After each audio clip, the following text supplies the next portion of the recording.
के मन हर्षाए, हो सुन कर के मन हर्षाए। ओम शांति। आज 11/8/2023 की साकार मुरली है। आज प्यारे बाप दादा कहते, मीठे बच्चे, अभी तुम कौड़ी से हीरे जैसा बने हो। ईश्वर की गोद पाना ही हीरे जैसा बनना है। श्रीमत तुम्हें हीरे जैसा बना देती है। आज का प्रश्न है, सतयुग में किसी को तो ताऊसी तख्त बादशाही और किसी को दास दासी या प्रजापत मिलता है, इसका कारण क्या है? उत्तर है, सतयुग में ताऊसी तख्त उन्हें मिलता है जो संगम पर ज्ञान सागर की पढ़ाई को अच्छी रीति पढ़ते हैं और धारण करते हैं। ज्ञान रत्नों का दान कर बहुतों को आप समान बनाते हैं और जो गफलत करते, देह अभिमान में आकर हंगामे मचाते, उन्हें प्रजापद मिल जाता है। पढ़ाई पर ध्यान न देने वाले ही दास दासी बन जाते हैं। ओम शांति। कौड़ी से हीरा जैसा बनाने वाले सकीलदे पुरुषार्थी बच्चे यह जानते हैं कि माया का तूफान लगता है। बच्चे कौड़ी से हीरे जैसा बनाने का पुरुषार्थ करते हैं, परंतु श्रीमत पर न चलने के कारण फिर से माया का तूफान लगने से जोत बुझ जाती है। इस पर भी गीत है। बच्चों को अब मालूम पड़ा है कि हम सो पूज्य देवी देवता थे। यह आत्मा सुनती है बेहद के मोस्ट विलिबेड बाप द्वारा। उनकी यह महिमा गाई जाती है। वह है उच्चते उच्च भगवान। सारी सृष्टि में उनको ही याद करते हैं, क्योंकि इस दुनिया में तो बरोबर दुख ही दुख है। ऐसा मत समझो कि सब मनुष्य बेसमझ हैं। समझते भी हैं कि प्राचीन भारत बहुत उच्च था और सभी खंड अथवा धर्म थे नहीं, इसलिए भारत को प्राचीन कहते हैं। इतना समझते हैं, परंतु वह कैसे हुआ, कब हुआ, भारत फिर हीरे जैसा कब और कैसे बनेगा, यह नहीं जानते। अभी तुम बच्चे सम्मुख बैठे हो और जो परदेश अर्थात बाहर सेंटर पे रहते हैं, वह भी सुनते हैं। हीरे जैसा बनाने वाला बेहद का बाप कहते हैं, यह तुम्हारा अंतिम ईश्वरी जन्म है। जबकि भगवान बैठ हीरे जैसा बनाने के लिए तुमको पढ़ाते हैं, तो ऐसे बाप का कितना न रिगार्ड रखना है। सत बाप, सत टीचर, सतगुरु का रिगार्ड रखा जाता है। बाप कहते हैं, बच्चों को सुख देने वाला मैं ही हूँ। इस समय तुम बच्चों को सुख देने के लिए आकर अपनी मत देता हूँ। भगवान ने जो श्रीमत दी थी, वह फिर मनुष्यों ने गीता में लिखा है, परंतु यथार्थ नहीं। अब यह तुमको उच्चते उच्च हीरे जैसा बनाते हैं। स्वर्ग में तो तुम ही आ सकते हो ना। यूं तो सारी दुनिया की आत्माएं बच्चे हैं बाप के। प्रजापिता ब्रह्मा तो है ना, इस समय शिव बाबा के पोत्रे कहलाते हो। फिर परपोत्रे, तरपोत्रे भी कहलाते हो। वृद्धि तो होती जाती है ना। वास्तव में सभी का रचयिता मैं बाप ही हूँ। पूछते हैं ना कि तुमको किसने पैदा किया, तो कहते हैं अल्लाह व खुदा ने। इतना समझते हैं, परंतु कैसे पैदा करते हैं, कैसे इतना सब वृद्धि को पाते हैं, यह कुछ भी पता नहीं। यह तो तुम जानते हो कि सतयुग में बहुत थोड़ी रचना होती है। जरूर रचयिता भी होगा जो नई दुनिया रचते हैं। नई दुनिया में देवी देवता पद प्राप्त कराते हैं, तो जरूर पुरानी दुनिया का विनाश भी कराते होंगे। यह कोई भी नहीं जानते। अथाह किताब शास्त्र आदि लिखते हैं, समझते हैं यह फिलॉसफी के शास्त्र हैं। फिलॉसफी ज्ञान को कहते हैं, परंतु यह किसको पता नहीं कि ज्ञान का सागर तो एक ही परमपिता परमात्मा है। तुम इस द्वारा नॉलेज पाकर हीरे जैसा बनते हो। ईश्वर की गोद पाना ही हीरे जैसा जन्म है। हीरे जैसा बनाने वाला बाप हमको हीरे जैसा बना रहा है। बलिहारी इनकी गाई जाती है। सतयुग में तो बलिहारी की बात ही नहीं, वहां तो यह ख्याल भी नहीं रहता। अभी तुम अभी जानते हो, हम अभी न शूद्र हैं न देवता हैं, अभी हम ब्राह्मण हैं। तुमको ही स्वदर्शन चक्रधारी कहा जाता है। यहाँ तुम स्वदर्शन चक्रधारी बन विष्णु कुल में जाकर राज्य करेंगे। स्वदर्शन चक्रधारी कमल फूल समान तुमको यहाँ ही बनना है। यहाँ है पुरुषार्थ, वहाँ है प्रारब्ध। ऐसी बातें दुनिया में कोई नहीं जानते। बाप कहते हैं माया ने तुमको तुच्छ बुद्धि बनाया है। तुम हीरे जैसे देवी देवता थे। पहले तुमको पता नहीं था। दुनिया में तो अनेक मतें हैं। कोई क्या कहते, कोई क्या कहते। कोई कहते हैं मनुष्य मरते हैं फिर नए पैदा होते हैं। कोई कहते हैं कि जैसा संकल्प करते वैसा बन जाते हैं। अनेक प्रकार की मत वाले हैं। तुम हो श्रीमत पर चलने वाले। श्रीमत से तुम्हारी भी श्रेष्ठ मत बनती है। तुम ही जानते हो, सब तो नहीं जानेंगे। भल कोई लखपति पदमपति है, परंतु इस ज्ञान में आना बड़ा मुश्किल है। कोटों में कोई ही आता है, क्योंकि साहूकार पर लफड़े बहुत हैं। ड्रामा में नूद ही ऐसी है जो गरीब ही ईश्वर की गोद लेते हैं। यह रथ तो उनका है ना, बाप दादा दोनों इकट्ठे हैं। यह तुम ही समझते हो। निराकार भगवान को अपना शरीर नहीं है, तो जरूर लोन पर शरीर लेना पड़े, तब तो भगवानवाच होना। श्री कृष्ण भगवानवाच हो नहीं सकता। उनको तो झट सब जान लेते हैं। यह है निराकार, इसलिए उनको कोई जानते नहीं। आजकल बहुत मनुष्य वेश बदलकर कृष्ण का रूप धारण करते हैं, पैसा कमाते हैं, सब माया के मुरीद बन गए हैं। अभी तुम ईश्वर के मुरीद बनते हो। कोई तो 100% ईश्वर के मुरीद बने हैं, उनकी शरण ली है। बाकी सब माया रावण की शरण में फंसे हुए हैं। बाबा ने समझाया है कि खास भारतवासी सब शोक वाटिका में हैं। सारी दुनिया ही लंका है। उन्होंने तो शास्त्रों में हद की बातें लिख दी हैं।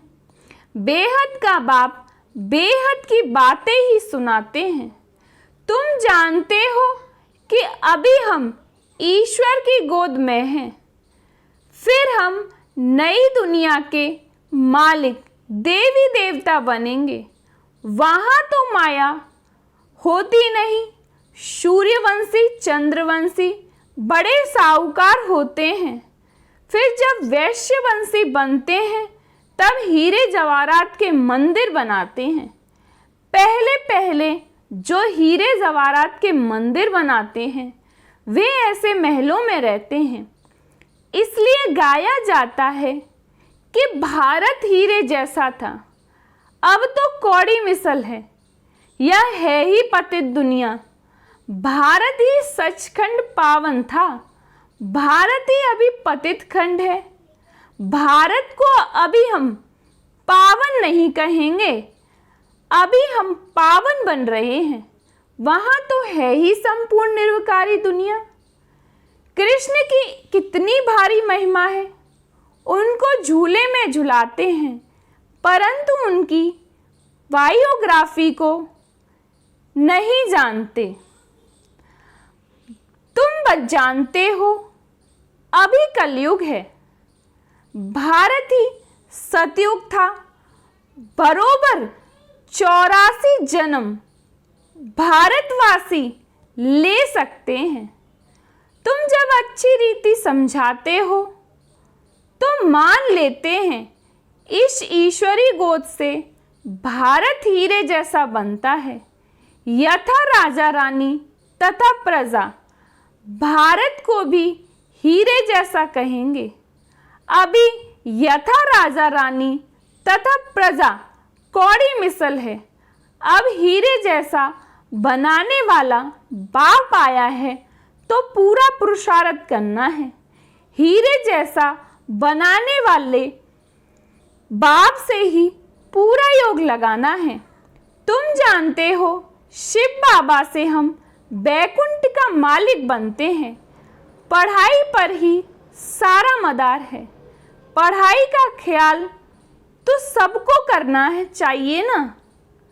घर में काम काज करते भी ऐसा समझो हम गॉड फादर के स्टूडेंट हैं। हमारी पढ़ाई बिल्कुल ही सहज है। एक घड़ी भी आकर सुनना ज़रूर है। पॉइंट ऐसी अच्छी अच्छी निकलती हैं जो कोई समय अचानक ही किसको तीर लग जाता है। इसलिए मुरली तो कैसे भी ज़रूर सुननी है। नहीं सुन सकते तो कैसे भी करके पढ़ाई पढ़नी है। प्रबंध हो सकता है। पहले तो एक हफ्ता भी अच्छी रीति समझना है। फिर नई नई पॉइंट समझने लिए पढ़ाई भी पढ़ना भी ज़रूर है। बाबा पढ़ाते रहते हैं, पॉइंट्स निकलती रहती हैं। बोर्ड पर भी लिख सकते हो कि बहनों और भाइयों आओ तुम सबको इस सहज ज्ञान और सहज राजयोग से हीरे जैसा बनावे। तुम्हारे पास तो चित्र भी हैं, उन पर समझना बहुत सहज है। जैसे छोटे बच्चे को खिलौने दिखाकर बताया जाता है, पढ़ाते हैं, यह हाथी है, ऐसे ऐसे करता है, यह ऊंट है। मनुष्य को भी परमात्मा का पता नहीं है। नहीं यह जानते हैं कि वह क्या करते हैं। उनके कर्तव्य को न जाने तो बाकी महत्व क्या रहा। तो चित्र पर समझाना होता है। यह परमपिता परमात्मा शिव है। यह हीरे जैसा बनाने वाला है। इनसे वर्षा मिलता है ब्रह्मा द्वारा। ब्रह्मा कुमार कुमारियों को शिव बाबा पढ़ाकर ऐसा देवी देवता बनाते हैं। पढ़ाया है तब तो हम समझा सकते हैं ना। आगे नहीं जानते थे कि परमपिता परमात्मा आकर पढ़ाते हैं।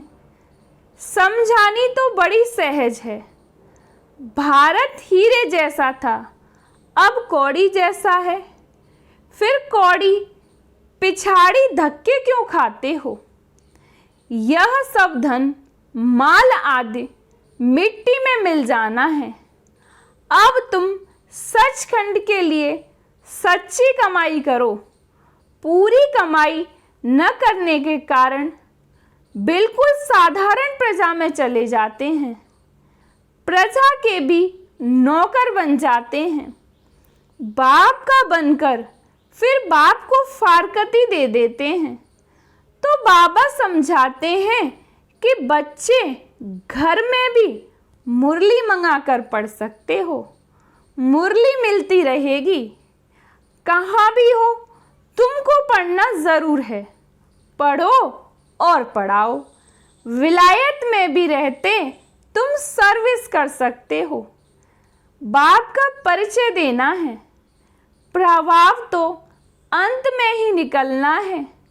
समझेंगे कि बरोबर प्राचीन भारत हेवन था। कितना धन यहाँ से लूट कर ले गए। सतयुग में चैतन्य में सारी सृष्टि के तुम मालिक बनते हो, यानी राज्य करते हो। फिर भक्ति मार्ग में जड़ चित्रों को एक कोठरी में बंद कर रखते हो, यादगार बनाते हो। पूजा का सामान भी तो चाहिए ना। अब तुम सब कुछ जान गए हो कि हम सब पूज्य थे, अब पुजारी बन गए हैं। पूज्य से पुजारी बनने में हमको कितना समय लगता है। कैसे मंदिर बने? हमने ही तो मंदिर बनवाए हैं। हमने अपने जड़ चित्र बनाकर अपनी ही पूजा शुरू की।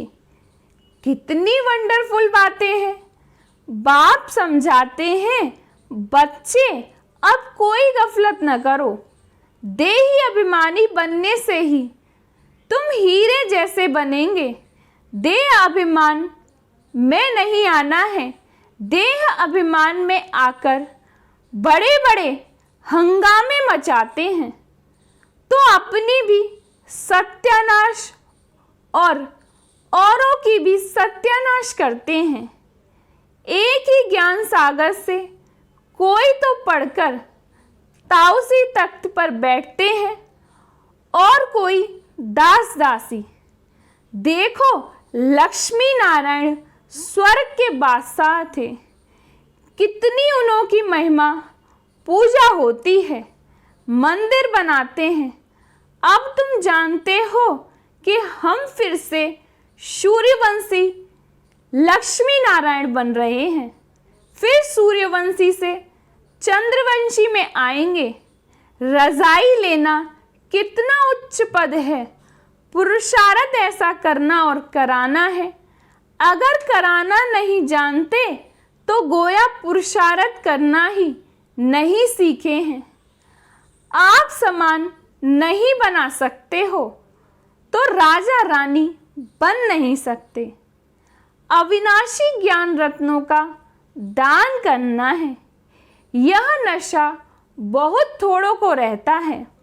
देह अभिमानी हो रहने में खुशी का पारा चढ़ेगा।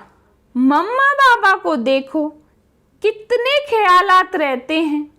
बाप को तरस पड़ता है कि इस बच्ची को मार मिलती है तो कैसे बचाया जाए। एशलम देने में कितने हंगामे हैं।